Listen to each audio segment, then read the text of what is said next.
오늘 성령 강림주일 5번째 주일인데 오늘 저는 예수의 영에 이끌리는 사람이라는 제목으로 여러분과 함께 은혜의 말씀을 나누고자 합니다. 여러분, 사람들은 자신의 미래에 관심이 많습니다. 제가 이거 마이크가 떨어질 줄 언제 알았겠습니까? 그러나 사람들은 자신의 미래에 대해서 관심이 많을 수밖에 없죠. 이것은 인간의 본능이고 욕구입니다. 고대 이스라엘 사람들도 이기적인 방법으로 미래를 알아내기 온갖 수단과 방법을 가리지 않았습니다. 자기들의 운명을 스스로 통제하고 싶은 마음이죠. 그래서 이교도들의 마술사들을 보면 자연 현상이나 사람의 꿈을 통해서도 미래를 예측하려고 시도했습니다. 그런데 오늘날도 비슷한 것 같습니다.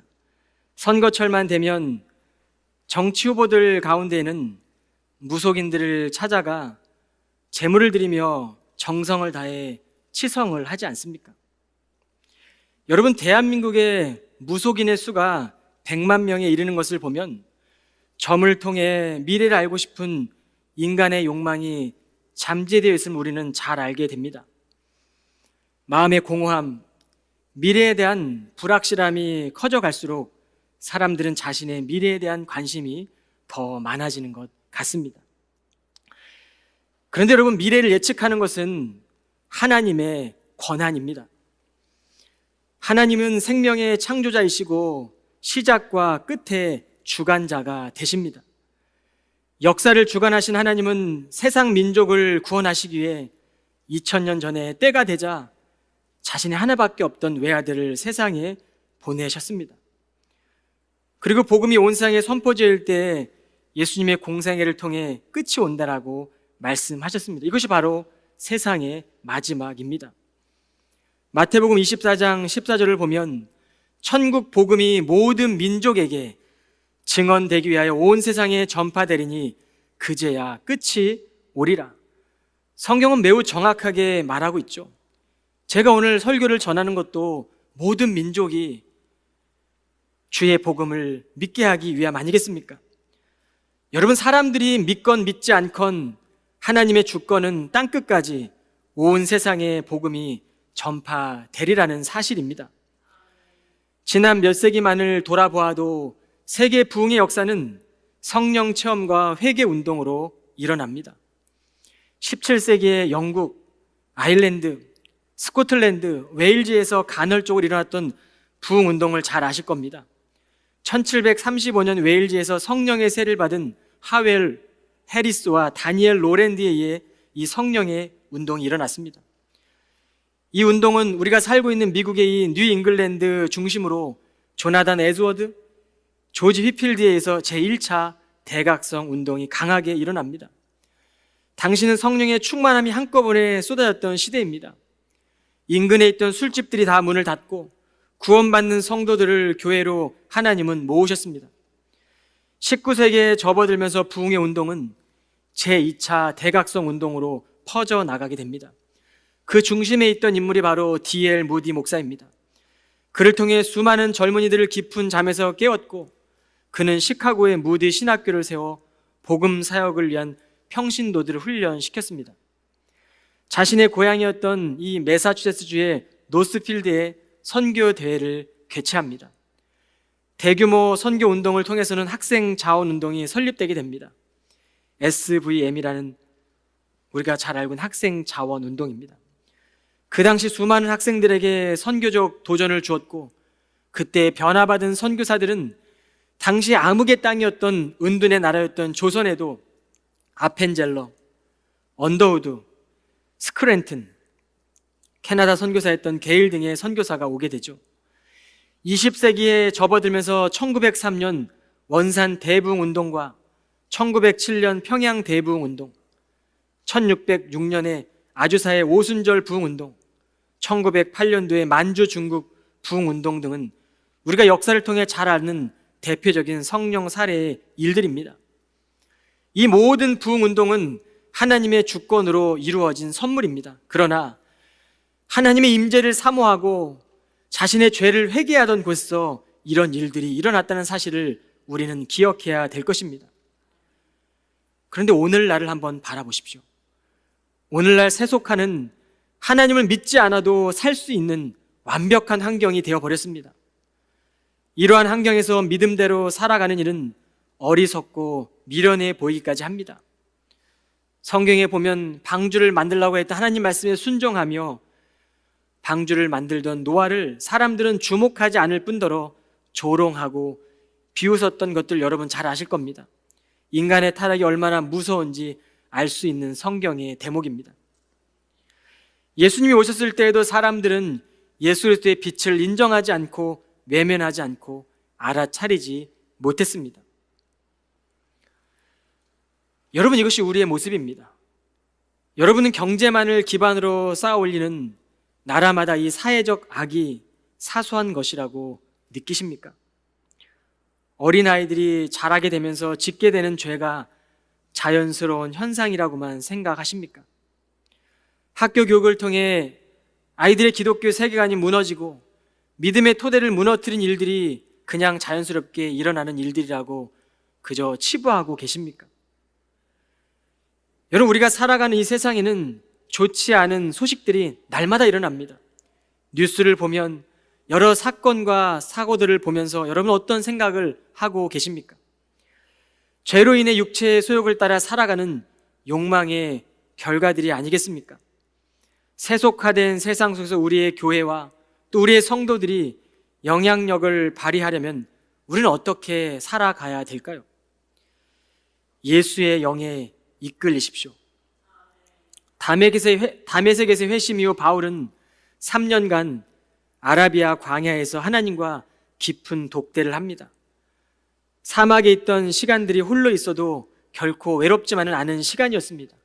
왜냐하면 사도 바울에게 하나님의 사랑이 함께했고 하나님의 사랑이 그를 잊지 않는다는 사실을 바울은 확신했기 때문입니다. 그러기에 믿음 생활에 있어 영적인 빈곤은 더 심각한 문제가 아니겠습니까? 바울은 혈육과도 의논하지 않고 예수를 어떻게 하면 이방에 전할 수 있을까? 하나님의 뜻을 묵상하기 위해 그는 광야로 들어간 것입니다. 예수의 영이 그의 발걸음을 멈추게 했고 그제서야 보이는 것이 있었습니다. 우리는 일상의 차원에만 몰두하게 되면 노아의 시대처럼 방주에 들어가는 순간까지도, 마지막 때가 오는 그 순간까지도 먹고 마시면서 마지막 때의 사명을 깨닫지 못하고 살아가게 될 것입니다. 오늘날은 물질주의적인 시대입니다. 물질로 경제가 돌아가고 물질로 사회가 돌아가고 물질로 체제가 돌아갑니다.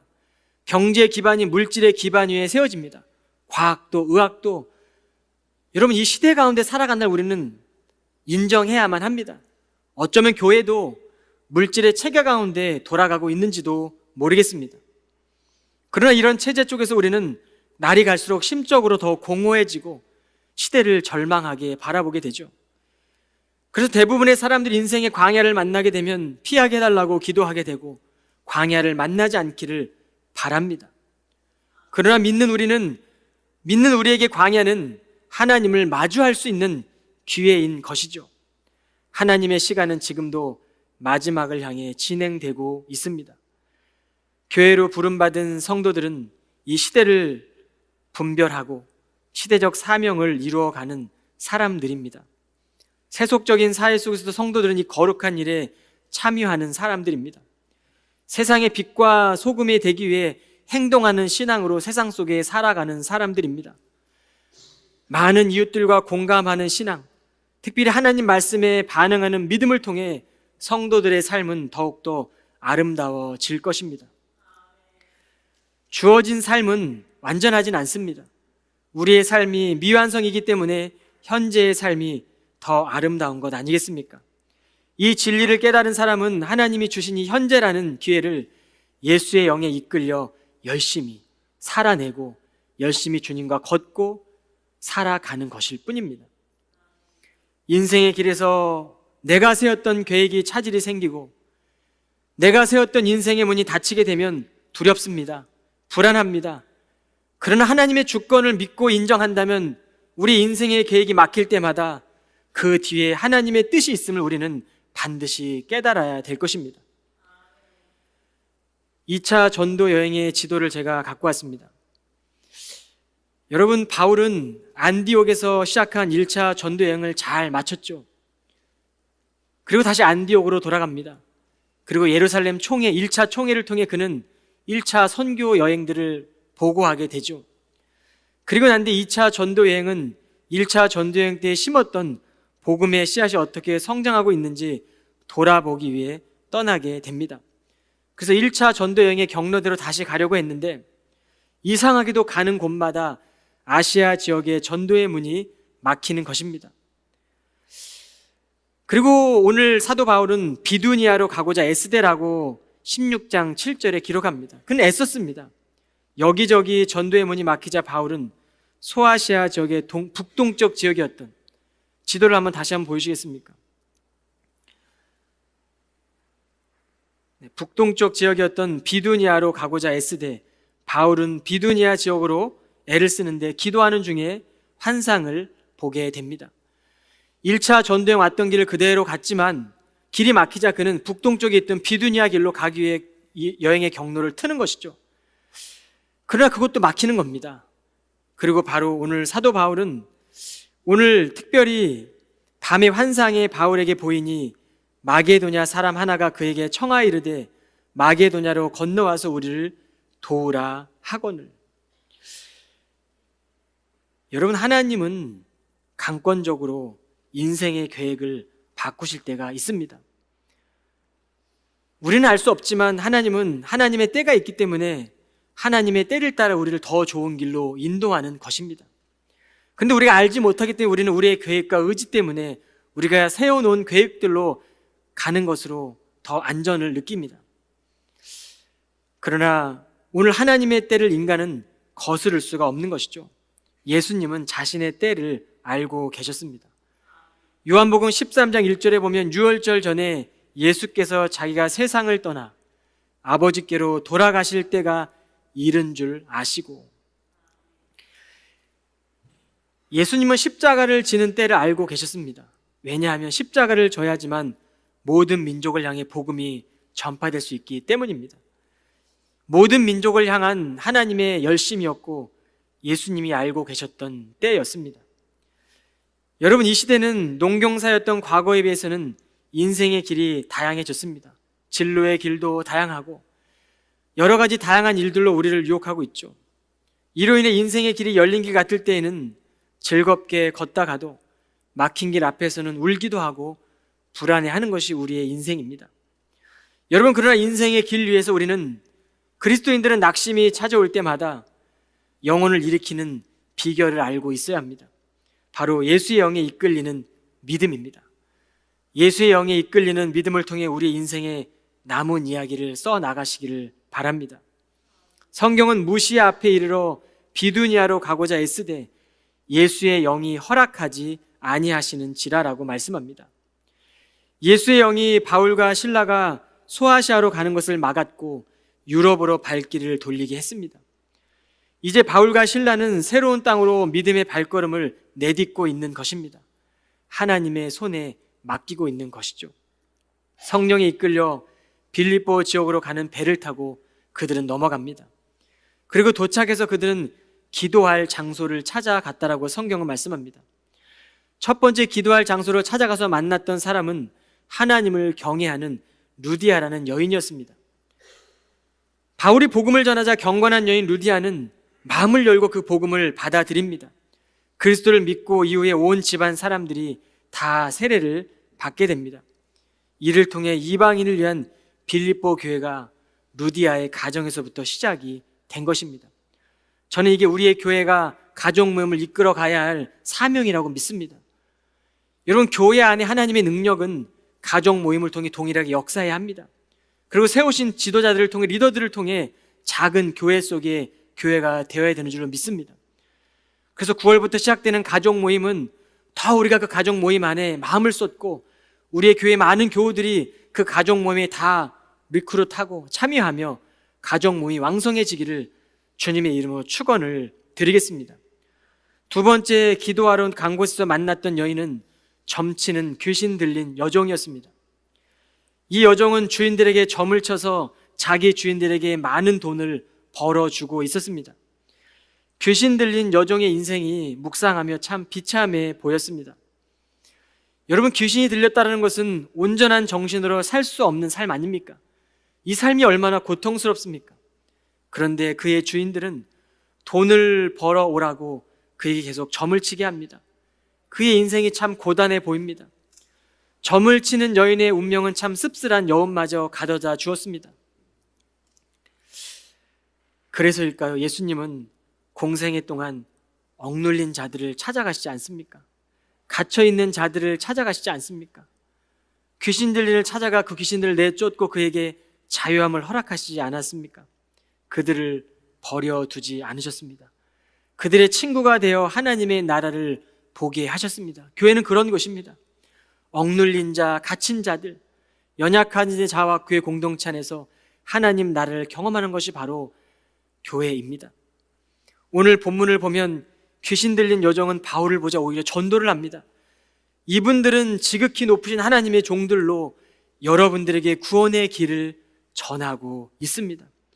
이유는 알 수 없지만 바울이 이 일로 여러 날을 괴로워했습니다. 16장 18절 말씀을 개역 개정으로 보겠습니다. 이같이 여러 날을 하는지라 바울이 심히 괴로워하여 돌이켜 그 귀신에게 이르되, 바울도 여인의 삶을 보며 괴로워하지 않았을까요? 그러나 그 여인을 붙잡고 있었던 억눌리게 했던 귀신을 바라보며 바울은 예수 그리스도의 이름으로 쫓아낸 것 아니겠습니까? 아니면 돈에 사로잡힌 주인들이 이 여종을 욕망의 도구로 쓰고 있음에 괴로워했을 수도 있겠습니다. 자세히 알 수는 없지만 바울은 여종 안에 있던 귀신을 향해 예수 이름으로 나오라고 명령합니다. 그 즉시 귀신은 그의 몸에서 나오게 됩니다. 이후에 여종의 반응은 성경에 기록되어 있지는 않습니다. 그러나 주인들은 자신이 벌던 수익의 소망이 끊어진 것을 알게 되죠. 자기 이익의 수단이 사라지자 그들은 자신의 분노를 공적인 문제로 포장해 버립니다. 유대인들이 들어와 로마 시민들의 풍속을 전함으로 도시를 소란하게 하고 있다는 것이었습니다. 이것이 우리의 모습입니다. 21절에 보면 로마 사람이 우리가 받지도 못하고 행하지도 못할 풍속을 전한다 하거늘. 여러분, 우리는 우리의 유익이 찬탈되고 우리의 이익이 끊어지면 우리의 분노를 감추고 공적인 문제로 포장하는 것이 인간의 속성입니다. 여러분, 오늘 여종을 붙잡고 있었던 욕망의 도구로 있던 여종의 주인들도 이렇게 로마의 시민들의 풍속을 전함으로 도시를 소란하게 한다고 그들은 고소를 합니다. 이로 인해 바울과 실라는 재판도 받지 않은 상태로 매를 맞고 감옥에 갇혔습니다. 여러분, 이 매는 부모가 사랑해서 회초리로 그렇게 때리는 가벼운 매가 아니었습니다. 이 시대의 매질은 살점이가 떨어져 나가는, 맨살이 떨어져 나가는 매우 고통스러운 형벌이며 매질이었습니다. 명령을 받은 간수들은 매질을 하고 바울과 실라를 깊숙한 감방에 집어넣고 그냥 있는 것도 아니고 발목에는 착고를 채우고 단단히 채워서 묶었습니다. 억눌린 것이죠. 억압된 것이죠.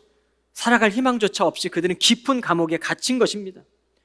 바울과 실라의 상황이 얼마나 어려운 상황이었는지는 추정할 수 있습니다. 기도하러 가는 길에 한 사람을 만나서는 복음을 전했더니 유럽 지역에 하나님이 사랑하는 첫 교회가 세워지게 되었고, 또다시 기도하러 찾아갔을 때 귀신 들린 여종을 만나서 복음을 전할 때에는 고통스러운 매질을 당하고 깊은 감옥에 갇히게 되고 발에 착고가 쥐어지는 고통과 고난을 당하게 됩니다. 이것이 복음을 전하는 사람들의 모습입니다. 그러나 바울은 옥중에 매임을 당하면서도 하나님의 뜻을 알고 있었습니다.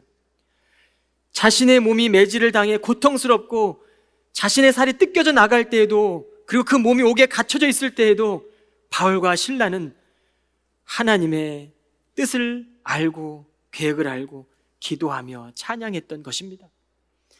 이 기도와 찬양은 그저 기뻐서 부르는 찬양이 아닙니다. 그저 우리가 아무 문제 없을 때 부르는 기도도 아닙니다. 가장 고통스러운 상황, 갈 길을 몰라 가장 깊은 억압과 고난 가운데 있었던 그 말할 수 없는 고통으로 부르던 찬양이고 고백하던 기도였습니다. 그 기도와 찬양의 소리를 옥중에 있었던 많은 사람들과 죄수들이 듣게 됩니다. 저는 이 바울의 말씀, 이 사도행전의 말씀을 묵상하는데 일제시대의 신사참배를 반대하며 옥에 갇혔던 주기철 목사님이 생각이 났습니다. 주 목사님이 못이 무수히 박힌 길을 걸어가는데 어린 기억 속에 영화 속에서 성도들은 울음을 터뜨리며 찬양을 불렀습니다. 그때 불렀던 찬양이 바로 이 찬양입니다. 환난과 핍박 중에도 성도는 신앙 지켰네. 이 신앙 생각할 때에 기쁨이 충만하도다. 성도의 신앙 따라서 죽도록 충성하겠네.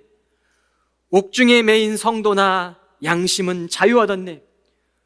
우리도 고난 받으면 죽어도 영광 되도다. 성도의 신앙 따라서 죽도록 충성하겠네. 바울과 실라는 자신의 고통만을 해결받으려 하지 않았습니다. 매질의 고통이 그들의 복음을 증거하기 위한 마음까지는 묶을 수 없었던 것이죠. 깊은 옥고를 치르고 있는 바울과 실라가 한밤중에 부른 찬양과 기도를 그곳에 있던 죄수들이 다 듣고 기도할 때 지진이 나고 옥토가 흔들렸습니다. 이것이 바로 성령의 임재가 일어날 때 이루어지는 우리의 마음의 역사 아니겠습니까? 여러분, 성령이 강력하게 임재할 때 머리끝부터 발끝까지 흔들림을 경험하지 않습니까? 내 죄를 토해내게 되고 우리 예배가운데 그전에 알 수 없던 능력으로 하나님 우리를 다스려가는 것을 느끼지 않습니까? 그들을 채웠던 수갑과 착고가 저절로 풀려집니다. 이 일로 두려움에 떨던 간수는 죄수들이 탈출한 줄 알고 자살을 시도하려고 했습니다. 이것이 인간적인 방법입니다. 사람은 다 고난이 오고 아픔이 오면 자신의 생을 끊으려고 자신의 삶을 스스로가 해결하려고 합니다. 그러나 하나님의 방법은 아니죠. 간수들은 간수의 역할을 제대로 하지 못한 채 내릴 벌이 두려웠기에 스스로 자결하려고 합니다. 그러나 바울과 실라는 간수 행동을 만류하죠. 그렇게 하지 마십시오. 간수는 무서워 떨면서 사도들의 발 앞에 엎드려 물었습니다.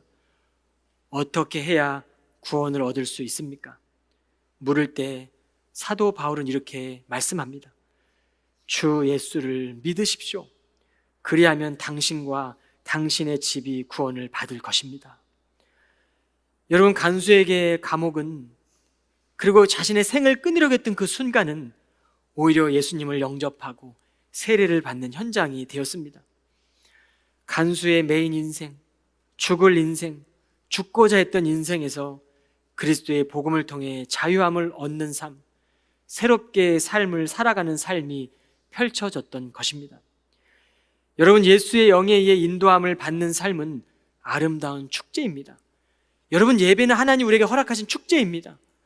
여러분, 죄를 회개하며 애통할 때 찾아오는 그 기쁨이 얼마나 큽니까? 그래서 우리는 현재의 삶을 대충대충 살아갈 수가 없습니다. 오늘도 예수의 영이 2023년 7월 2일 여러분을 다시 부르십니다. 우리는 예수님에게 우리 운명을 건 사람들입니다. 세상 속에서 살고 있지만 세상에 속하지 않기 위해 보냄받은 자라는 의식으로 우리는 살아갑니다. 이것이 마지막 때를 살아가는 성도들의 믿음의 고백이며 말씀을 향한 응답입니다. 한 아들의 생명을 담보로 하나님의 사랑이 우리를 찾아오셨습니다. 그리고 쉬지 말고 기도하라고 말씀합니다. 쉬지 말고 기도하라는 것은 기도를 듣는 내가 쉬지 않고 들어주시겠다는 약속 아니겠습니까? 그 사랑에 날마다 응답하십시오. 보냄받은 사명으로 살아가십시오. 예수의 영에 이끌리면 꽃을 피우는 우리의 삶도, 아니 피었던 꽃이 떨어지는 우리의 삶도 모두가 아름다운 삶이 될 것입니다. 모든 것이 주 안에서는 아름답기 때문입니다. 믿음을 지켜나가기 어려운 때일수록, 선한 마음이 꺾여질 때일수록, 지금껏 걸어왔던 성령의 불꽃이 마음 안에서 가물가물 꺼져갈 때일수록 여러분, 하나님의 사랑을 잊지 마십시오. 이미 죄를 속죄해 주시는 예수의 십자가가 우리 앞에 놓여져 있습니다. 그 십자가를 바라보십시오. 십자가 앞에 서는 것은 놀라운 축복입니다. 십자가 앞에 서지 않는 것은 죄로부터 해방시킨 그리스도의 십자가를 아무것도 아닌 것으로 만들어 버리는 것입니다. 여러분의 십자가를 바라보십시오. 이전의 십자가가 아니라 오늘 우리에게, 오늘 우리의 교회에게, 오늘 나에게 허락하시는 자기의 십자가를 바라보며 지시길 바랍니다. 십자가를 바라보면 살아납니다.